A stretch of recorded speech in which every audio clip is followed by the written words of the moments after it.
Bharatiya Janata party के लोग जब मुद्दों की बात आती है तब ये विषयांतर क्यों करते हैं, समझ से बाहर है। चुनाव के ही समय ये लोग निकालेंगे, उठाएंगे, एक फाइल उठाते हैं कि मौत का सौदागर। अरे भाई, मौत का सौदागर गलत था तभी तो हम चुनाव हार गए ना, हार गए चुनाव। अब आप मुझे ये बताओ, कहते हैं ना कि बकरी पाती खात है ताकि काढ़ी खाल, और जो नर बकरी खात है ताको कौन हवाल। आपने एक मुद्दे के बदले आप 20 जगह कहेंगे कि वो कांग्रेस की विधवा है, वो क्या नाम 50 करोड़ की गर्लफ्रेंड है, वो ऐसा है, वो सूरपणखा है, और उसके बाद जर्सी गाय क्या नाम कौन सा बछड़ा कहेंगे। आज मुद्दा क्या है? महंगाई है, बेरोजगारी है, गिरता हुआ रुपया है। कह रहे हैं साहब कि 5वीं या तीसरी अर्थव्यवस्था बन गई। किस पैरामीटर में बनी? क्या 83 रुपए एक डॉलर के अगेंस्ट में 83 क्या नाम $1 के 83 रुपया आ गया, इसलिए अर्थव्यवस्था बनी। सच बात यह है कि अर्थव्यवस्था का साइज देखिए, 0.7 ट्रिलियन डॉलर से 2004 में ली थी, 2.3 पे छोड़ी थी, आज 2.6 पे है। देखिए, आज जो देश में राजनीति हो रही है वो बहुत ही गंदी राजनीति हो रही है। जिस तरीके का लोग भाषा का प्रयोग कर रहे हैं, जिम्मेदार कौन है?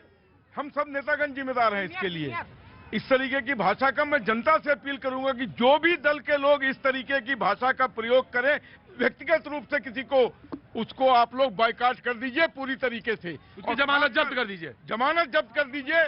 और जी, जिनका भाषा ढंग का नहीं है वो बायकॉट खुद ही हो रहे हैं। बायकॉट खुद ही हो रहे हैं। और प्रधानमंत्री के पद की गरिमा पर अगर कोई आदमी उंगली उठाता है तो वो कभी माफ करने लायक नहीं है। हमने प्रधानमंत्री चुना है, वो हमारे सिरमौर है, और हमारे सिरमौर के ऊपर किसी तरीके का अवांछित टिप्पणी ये कतई बर्दाश्त नहीं है देश के लोगों को, और कभी नहीं बर्दाश्त। राइट, सुरेंद्र राजपूत। प्रधानमंत्री हो, प्रधानमंत्री का पद हो, सब आलोचना के परिधि में आता है, गरिमा उनकी मेंटेन होनी चाहिए। लेकिन आलोचना अगर वो गलत काम करेंगे तो उनसे पूछा भी जाएगा, जांचा भी जाएगा, और लोकपाल के अंदर भी किया जाएगा। ये भारत जानता है, भारत के लोग जानते हैं कि झगड़ा कराना, आपस में लड़ाई कराना, मारपीट कराना, ये कांग्रेस का काम है, कांग्रेस का काम रहा है, कांग्रेस का काम रहा है। ये इतिहास है। 84 का दंगा, सरदार भाइयों का जनसंहार 84 का दंगा हम भूल जाएंगे क्या? ये मुद्दा है आज की डेट में आपका। आज की डेट में सबसे बड़ी बात यह है कि ये लोग चुनाव में हताश हैं, निराश हैं, इसीलिए तो गुजरात आया। रुको। क्या नाम है? खुशबू पांडे। हाँ खुशबू, बोलो, क्या बोले? इन लोगों का क्या टॉपिक है सर? सर एक मिनट रुकिए, जरा बोलने दीजिए। इनका क्या टॉपिक है? महंगाई। अभी हिंदू मुसलमान में मत उलझो, महंगाई पे बात करो, रोजगार पे बात करो। सर, जो देश के मूल निवासी होते हैं ना, देश पर सर्वप्रथम हक उनका होता है, लेकिन यहाँ पे क्या हो रहा है? रोहिंग्या को पाला जा रहा है सर, और हमारा हक उनको दिया जा रहा है। और जब इन लोगों को निकालने के लिए हमारे देश में CANRC जैसी कानून आती है, तो आपके लोग यानी कि विपक्षी दल के भड़काऊ लोग और वहाँ के नेता इस देश के आर्थिक माहौल को और खराब करते हैं। महंगाई तो झेलना होगा सर, एक करके आपको सब झेलना होगा। या तो आप हमारा समर्थन करिए, जो हमारे देश के नहीं उनको देश से बाहर निकालिए, और नहीं तो जैसा देश में चल रहा है चलने दीजिए। आप लोगों को बरगलाने की कोशिश ना करें।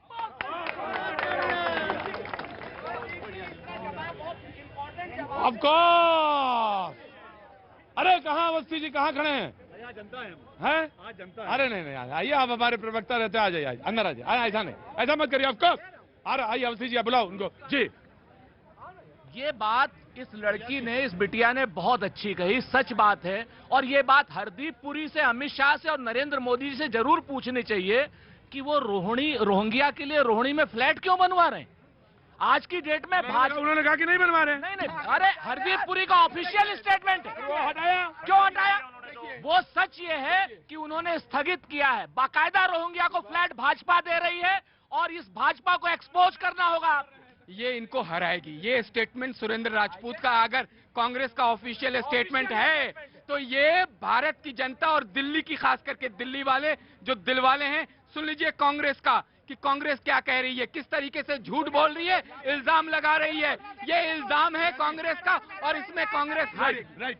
ऐसा है जैसा उस गुड़िया ने कहा है। इसी के अंदर मैं एक चीज और जोड़ना चाहता हूँ। इस देश के अंदर आप वो जमाना भूल गए जब इसी कनॉट प्लेस के अंदर बम फूटते थे।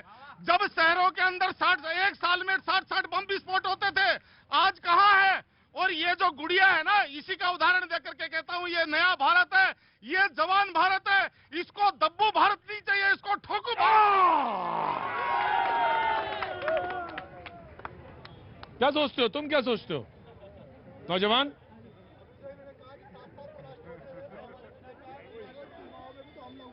हाँ जी, हाँ जी। अभी जो सर ने कहा कि कांग्रेस के सरकार में 7 ब्लास्ट होते थे, तो हमारे बीजेपी शासित जब राज हुआ तब भी तो पुलवामा में हमला हुआ ना, तब भी हुआ ना पुलवामा में हमला, तो फिर उसका जिम्मेवार कौन है? उनकी भी तो जिम्मेवारी लेनी चाहिए ना इनको।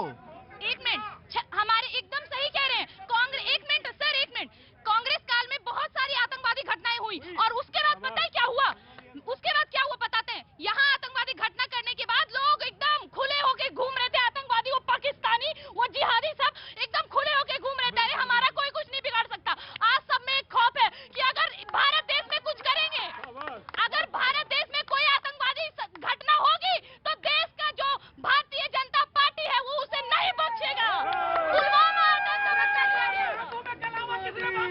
अरे रुको रुको, तो कसाब आतंकवादी, उसके हाथों में कलावा किसने बांधा था? राज्य में, केंद्र में कांग्रेस की बैठ जाओ चुपचाप। आया आते जी। प्रतीक जी, आतंकवादी घटनाएं वाकई कम हुई है, लेकिन जो 14 के बाद जो रिकॉर्ड बिना जंग के सबसे ज्यादा शहीद जो हुए हैं सैनिक हमारे, वो भाजपा के अंदर, सरकार के अंदर हुए हैं। इस शहादत की जिम्मेदारी कौन लेगा? क्यों हमारे इतने सैनिक शहीद हो रहे हैं? इसकी वजह क्या है? दूसरा मैं मुझे ध्यान ही नहीं, पूरी डिबेट में 26 हो गया। वक्त छोड़ से ब्रेक के